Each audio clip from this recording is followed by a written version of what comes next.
Today's event was organized by a group called Students for Trump, and that's exactly what you'll find in the crowd today. Students, young people there to show their support. Our Claudia Rupcich talking to some of them. She joins us now live. Claudia? Faye, certainly this crowd a lot younger than what we're used to seeing at some of the Trump rallies we've seen here in Phoenix, at least the past few ones.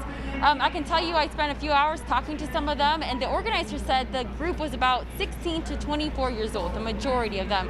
I did talk to some people who are younger, who can't even vote in November, but organizers say the goal is to get these people involved and to get them out in the polls in November. But there was a reoccurring theme when speaking to these young people.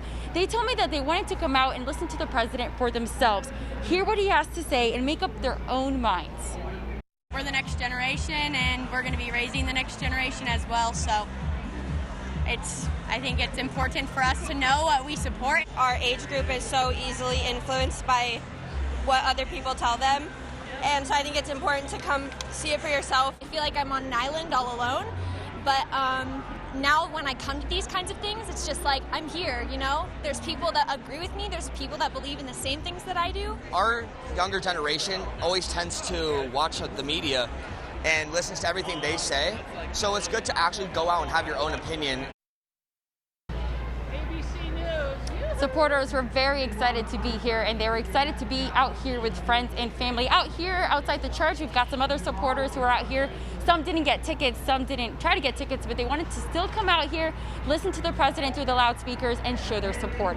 Reporting live in Phoenix, I'm Claudia Rupcich, ABC 15 Arizona. As the coronavirus cases rise, President Trump in our state from the border to the valley. ABC 15's Claudia Rupcich kicks off our team coverage live from Dream City Church in Phoenix, where the president is speaking to a room of about 3,000 young people. Claudia? And that event just wrapped up. Actually, we're starting to see some people walk out of the church behind me. The president, for the most part today, really stuck to his script when he addressed, like you mentioned, a really young crowd.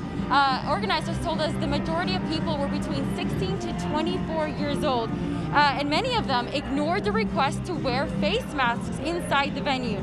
President Trump warned students that the far left would raise their taxes, open the borders, and allow China to control our economy. He praised his administration's efforts to build the border wall, and then he doubled down on his name for the coronavirus. What I said the other night, there's never been anything where they have so many names. I could give you 19 or 20 names for that, right? It's got all different names. Wuhan. Wuhan was catching on. Coronavirus, right? Kung flu, yeah.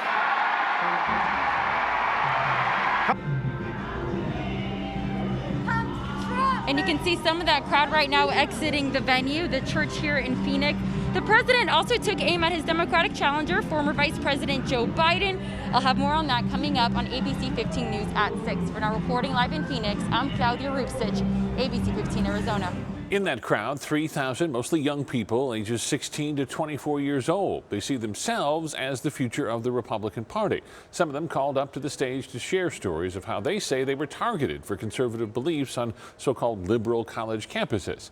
ABC 15's Claudia Rupcich joining us live with what the president had to say in that 90-minute speech. Claudia? President Donald Trump praised his administration's efforts to build the border wall to deal with the pandemic, and he also promised that he would rebuild the economy. The president talked about the protests. He blasted the demonstrations that have been happening around the country that have been calling for the removal of Confederate statues. And he also painted a stark picture in that speech to young people who attended. He didn't mince words. But the radical left, they hate our history, they hate our values, and they hate everything we prize as Americans, and we're right. Because our country didn't grow great with them. It grew great with you and your thought process and your ideology. The president also took aim at former President Joe Biden, accusing him of being weak on China. Reporting live in Phoenix, I'm Claudia Rupcich, ABC 15 Arizona.